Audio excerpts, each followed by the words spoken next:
Let's see this problem. Four identical hollow cylindrical columns of mild steel support a big structure of mass 50 into 10 to the power 3 kilogram.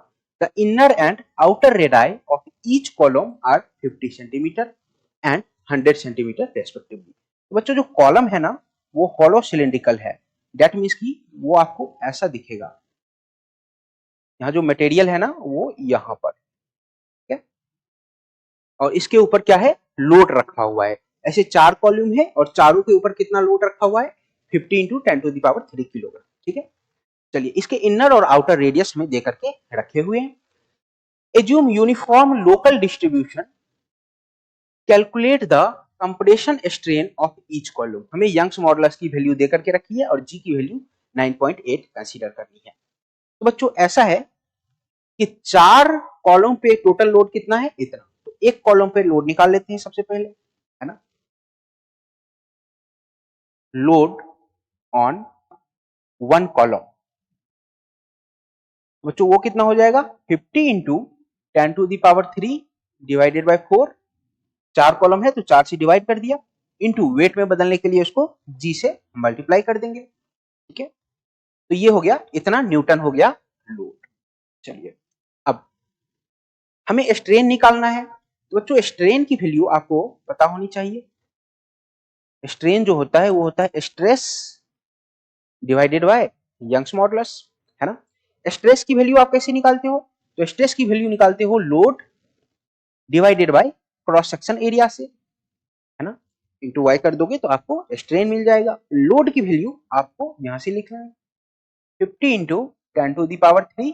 जी की value जो है 9.8 divided by 4 into area. बच्चों तो पाई are outer का square minus our inner का square. Outer radius 100 centimetre यानी कि 1 metre देकर रखा है और इनर रेडियस 0.5 मीटर देकर के रखा हुआ है ना.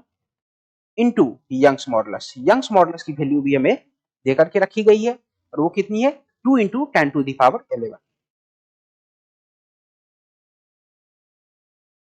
2 इंटू 10 टू दी पावर 11 इतनी देकर के हमें रखी गई है. तो बच्चों यहां से हमारा स्ट्रेन कैलकुलेट होकर के आ जाएगा. चलिए इसको जरा कैलकुलेट कर लेते हैं.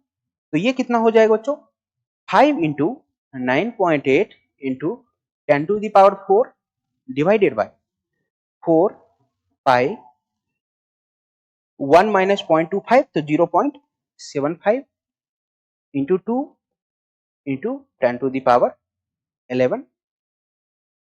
चलिए बच्चों इसको फर्दर कैलकुलेट करते हैं. 10 टू दी पावर 11 को ऊपर कर दें तो 10 टू दी पावर -7 हो जाएगा. ठीक है, चलिए तो ये हमारे पास हो जाएगा 8 मल्टीप्लाइड बाय 0.75 कर लेते हैं. Let's say 5 into 9.8 divided by 0.75 multiplied by 8. चलिए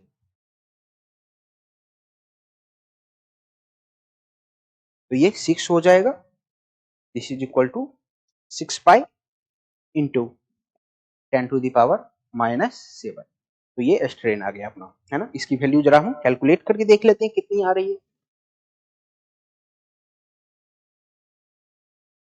आंसर का फॉर्मेट भी चेक कर लेते हैं किस टर्म में देकर के रखा गया है.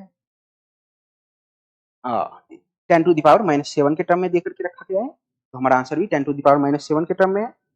चलिए वैल्यू कैलकुलेट कर लें. 5 मल्टीप्लाइड बाय 9.8, 5 मल्टीप्लाइड बाय 9.8 और इसको हमें डिवाइड करना है 6 बाई से.